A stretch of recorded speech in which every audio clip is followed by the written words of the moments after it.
ہر مسئلے میں، ہر پریشانی میں اپنی توجہ اپنے رب کریم کی جانب مبذول رکھے۔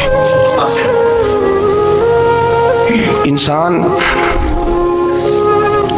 جب اپنے علم پر بھروسہ کرنے لگتا ہے، یا اپنی عقل پر بھروسہ کرنے لگتا ہے، یا اپنے تعلقات پر بھروسہ کرنے لگتا ہے، یا اپنی دولت پر، مال پر، صحت پر، تو ایک بہت بڑے دھوکے کا شکار ہو جاتا ہے۔ اور انسان جب انسانوں پر بھروسہ کرنے لگتا ہے تو پھر اللہ تعالیٰ اسے بعض اوقات انسانوں کے سپرد کر دیتا ہے، انسانوں کے سپرد۔ اور بہت سارے ایسے لوگ بھی ہوتے ہیں جو رب کریم کو بھولتے ہیں، اور وہ اپنی ساری توجہ انسانوں کی طرف، دنیا کی طرف، دنیا داروں کی طرف کر لیتے ہیں۔ تو اللہ تعالیٰ فرماتا ہے پھر میں انہیں یہ سزا دیتا ہوں کہ وہ مجھے بھولنے نکلے تھے تو میں نے انہیں ان کا اپنا آپ بھی بھلا دیا، اپنا آپ بھی۔ سورہ حشر کو دیکھیے گا، فرمایا وَلَا تَكُونُوا كَالَّذِينَ نَسُوا اللَّهَ فَأَنسَاهُمْ أَنفُسَهُمْ۔ ان لوگوں کی طرح نہ ہو جانا جنہوں نے اللہ کو بھلا دیا تو اللہ نے پھر انہیں ان کا اپنا آپ بھی بھلا دیا، انہیں اپنی بھی ہوش نہیں رہی، وہ ایسے مسائل میں گھر گئے، وہ ایسی آزمائشوں میں الجھ گئے، وہ ایسی دنیا داری کے اندر الجھے کہ انہیں اپنا بھی پتہ نہ چلا۔ اب تو ڈھونڈتا پھرتا ہوں اے اقبال اپنے ہی آپ کو، اب تو ڈھونڈتا پھرتا ہوں اے اقبال اپنے آپ کو، آپ ہی گویا مسافر، آپ ہی منزل ہوں میں۔ جب انسان خدا فراموش ہوتا ہے تو خود فراموش ہو جاتا ہے۔ ہمارا بڑے زمانے سے تکیہ ہے، کبھی امریکہ پر، کبھی یورپ پر، کبھی برطانیہ پر، کبھی مالداروں پر، کبھی اسلحے والوں پر۔ اس کا نقصان یہ ہوا کہ اپنا کوئی وجود نہیں رہا، اپنا کوئی نظریہ نہیں رہا، اپنی کوئی سوچ نہیں رہی۔ ایسے محسوس ہوتا ہے کہ کوئی منشور نہیں، کوئی دستور نہیں، لگام منہ میں ہے اور اس کا سرا کسی کے ہاتھ میں ہے، وہ جدھر چاہتا ہے ہمیں گھما لیتا ہے۔ اللہ فرماتے ہیں یوں نہ ہو جانا کہ تم رب کو بھلا دو اور پھر تمہیں اپنا آپ بھی بھول جائے۔ اولئک ھم الفاسقون، فرمایا یہ وہ لوگ ہیں جو نافرمان ہیں اللہ کے، یہ نافرمان ہیں۔ جب یہ نظریہ بن گیا، جب یہ ذہن بن گیا کہ پیدا اللہ نے کیا ہے، دینا اللہ نے ہے، عطا کرنے والا اللہ ہے، نوازنے والا اللہ، تو پھر ساری توجہ دنیا داروں کی طرف رکھنا، میں اللہ والوں کی طرف توجہ رکھنے کا قائل ہوں، میں وہ سمجھتا ہوں، ہم اس چیز کے قائل ہیں، لیکن وہ بھی کوئی آستانہ ہے کہ جہاں حق مرشد کا نعرہ تو بڑا لگے پر رب کا نام ہی نہ سننے کو ملے۔ یہ بھی کوئی بات ہوئی کہ جہاں یہ تو نعرہ زور سے لگے کہ جیوے جیوے مرشد جیوے، لیکن استغفار کا درس ہی نہ ملے۔ ہر وقت یہ بتایا جائے کہ یہاں آ گئے تو بچ گئے، کیسے بچیں گے؟ میرے رسول پاک علیہ السلام کا دروازہ سب سے بڑا دروازہ ہے، حضور کا دروازہ سب سے بڑا دروازہ ہے، لیکن میرے دوستو یاد رکھنا، نبی پاک علیہ السلام نے بھی لوگوں کو جب رستہ دکھایا ہے تو رب کریم کا رستہ دکھایا ہے، اللہ کا رستہ دکھایا، اللہ کریم کا رستہ دکھایا، لوگوں رب کی طرف توجہ کرائی۔ میرے رسول کریم سید عالم صلی اللہ تعالی علیہ وسلم نے لوگوں کی اللہ کی جانب توجہ کرائی اور لوگوں سے یہ کہا کہ وہ اپنے رب کریم کی جانب اپنا ذہن رکھیں، اپنی توجہ اپنے اللہ کی جانب مبذول کریں۔ میری بات کو اچھے طریقے سے سمجھیے گا، علم اللہ تبارک و تعالیٰ عطا کرتا ہے تو اسے اللہ کی عطا ہی سمجھنا چاہیے۔ کچھ لوگوں کے پاس علم ہوتا ہے پر علم نافع نہیں ہوتا، وہ ٹامک ٹونجا مارتے رہتے ہیں ساری زندگی۔ علم کو اللہ کی عطا سمجھیں، اپنی عقل پر، اپنے شعور پر زیادہ بھروسہ نہ سمجھیں، نظر اللہ پہ رکھیں۔ حضرت مولا علی شیر خدا کرم اللہ تعالی وجہہ الکریم سے کسی نے پوچھا تھا بڑا عالم کون ہوتا ہے؟ ہمارے ہاں تو اب وہ والے عالم پائے جاتے ہیں نا، اللہ ماشاءاللہ، جو ممبر پہ بیٹھتے ہیں تو دعوے دعوے، ممبر پہ بیٹھتے ہیں تو دعوے دعوے، اس طرح کے عالم ہمارے ہاں پائے جاتے ہیں، وہ ہر بات میں دعویٰ کرتے ہیں، میں یہ کر دوں گا، میں وہ کر دوں گا۔ یہ مزاج علماء کا نہیں۔ حضرت علی المرتضیٰ سے کسی نے پوچھا بڑا عالم کون ہوتا ہے؟ فرمایا بڑا عالم وہ ہوتا ہے کہ جسے مسئلے کا پتہ نہ ہو تو وہ کہہ دے مجھے نہیں پتا، میں پتہ کر کے بتاؤں گا، غلط بات بیان نہ کرے۔ امام مالک سے کسی نے کوئی مسئلہ پوچھا تو آپ فرمانے لگے مجھے اس سوال کا جواب نہیں آتا، ہمارے بزرگ سمجھاتے کیا ہے؟ وہ کہنے لگا آپ اتنے بڑے امام ہیں تو اس سوال کا جواب نہیں آتا۔ فرمانے لگے اگر مجھے ہر سوال کا جواب آتا پھر تو میں خدا ہوتا، مجھے ہر سوال کا جواب نہیں آتا، مجھے تو اتنا آتا ہے جتنا میرے رب نے مجھے عطا کر دیا ہے۔ اپنی نظر اللہ پہ رکھیں، نکل آئیں اس معمے سے باہر کہ میں کوئی بلا ہوں، مجھے بڑا پتہ ہے، میرے پاس 6 ڈگریاں ہیں، مجھے 10 جگہ پہ تدریس کا شغف حاصل ہے، اس سے نکلیں باہر۔ قرآن مجید دیکھیے گا، اللہ تعالیٰ نے ارادہ قدرت فرمایا کہ میں حضرت آدم کو بناؤں گا، پھر بنانے کے بعد فرمایا فرشتوں سجدہ کرو آدم کو، سب نے سجدہ کیا الا ابلیس ابا واستکبر وکان من الکافرین، سب نے سجدہ کیا سوائے ابلیس کے، اس نے انکار بھی کیا، تکبر بھی کیا اور کافروں میں سے ہو گیا۔ تو یہ جب اللہ تعالیٰ نے سجدہ کرایا تو کیسے کرایا؟ اللہ تبارک و تعالیٰ نے نا حضرت آدم کو علم سکھایا خود، وعلم آدم الاسماء کلہا، خود اللہ فرماتے ہیں کہ میں نے جناب آدم علیہ السلام کو تمام اشیاء کے نام سکھائے، سب اشیاء کے نام سکھائے۔ تو وہ چیزیں پھر میں نے نا، اللہ فرماتے ہیں میں نے فرشتوں پہ پیش کی، میں نے کہا کہ بتاؤ ان کے نام کیا ہے۔ تو فرشتوں نے جو جواب دیا وہ سمجھنے والا ہے۔ اللہ نے چونکہ خود علم سکھایا تھا حضرت آدم کو، جناب آدم سکھایا تھا، لیکن فرشتوں کو نہیں سکھایا تھا۔ تو اللہ کریم نے فرمایا فرشتوں یہ بتاؤ ان چیزوں کے نام کیا ہیں؟ تو فرشتے کیا کہتے ہیں؟ فرشتے عرض کرتے ہیں قالوا سبحانک لا علم لنا۔ آپ کبھی یقین کریں اس چیز کی لذت لے تو مزہ آ جائے۔ کہا قالوا سبحانک، کہنے لگے تو پاک ہے۔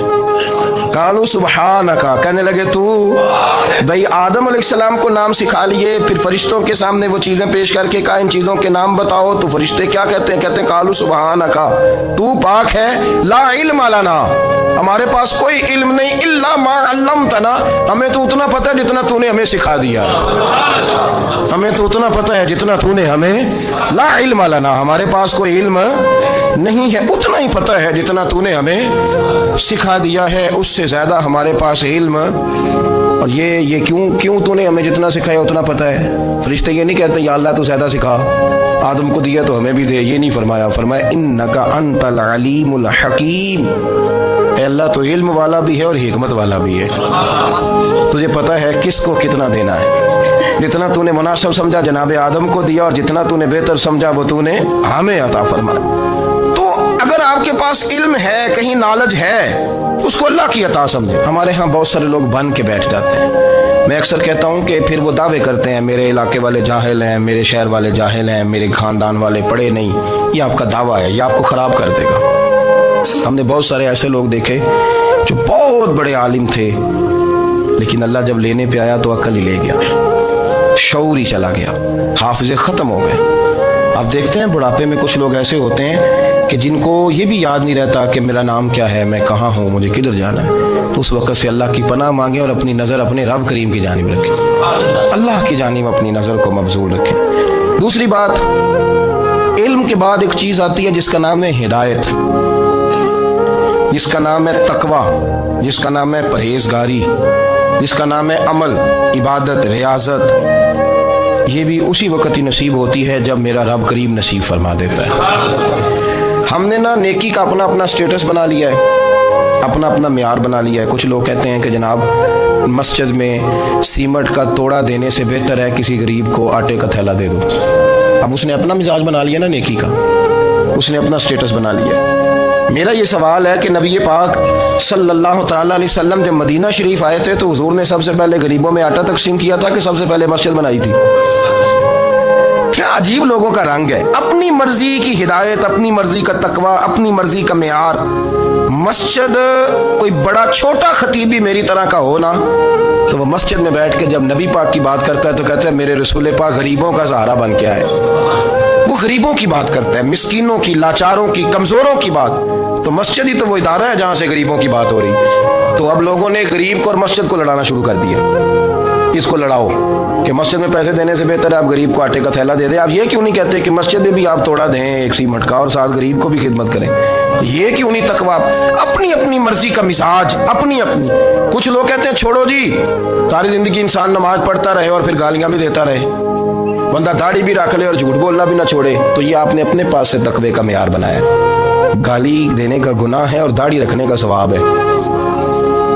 تو اگر آپ داڑھی رکھے ہوئے ہیں اور آپ کوئی غلطی کر رہے ہیں تو اس سے آپ کی داڑھی کا ثواب ختم، اللہ کرے آپ کو سمجھ آئے میری بات۔ آپ کوئی غلطی کر رہے ہیں، داڑھی کا ثواب اس سے ختم، وہ اپنی جگہ پہ قائم ہے چیز۔ اپنی مرضی کا کیوں تقوی کا معیار بناتے ہیں؟ تقوی کا مزاج اپنی مرضی کا نہ بناؤ، اللہ کی بارگاہ سے دعا مانگو کہ یا اللہ ہمیں ہدایت کا نور عطا فرما، اللہ تو ہمیں رستہ دکھا، تو بتا کہ ہدایت کیا ہے۔ تو رب فرماتا ہے اللہ ولی الذین آمنوا، اللہ مومنوں کا مددگار ہے، یخرجہم من الظلمات الی النور، وہ انہیں اندھیروں سے نکالتا ہے اور نور کی طرف روشنی عطا فرماتا ہے، اندھیروں سے نور کی طرف اللہ لاتا ہے۔ اللہ ولی، اللہ مومنوں کا ولی ہے، وہ انہیں اندھیروں سے نور کی طرف نکالتا ہے۔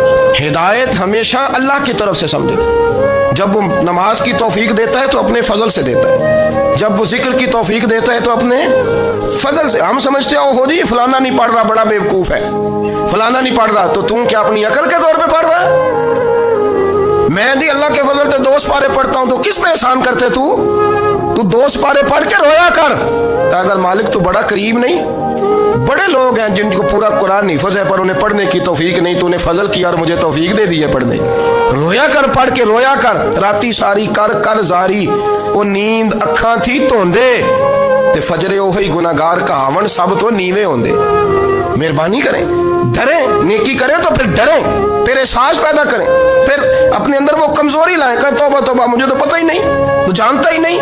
حضرت سیدنا امام اعظم ابو حنیفہ رحمۃ اللہ تعالیٰ علیہ کے ساتھ ایک شخص کہتا ہے میں نے نماز پڑھی، تو عشاء کی نماز تھی۔ یہ جو لوگ بڑے ہوتے ہیں نا، جن کے پیار کرنے والے بڑے ہوتے ہیں، ان کے گرد خوف بھی بڑا ہی ہوتا ہے، انہیں بڑا ڈر لگتا ہے، بڑی بعض اوقات آزمائش ہوتی ہے ان کی۔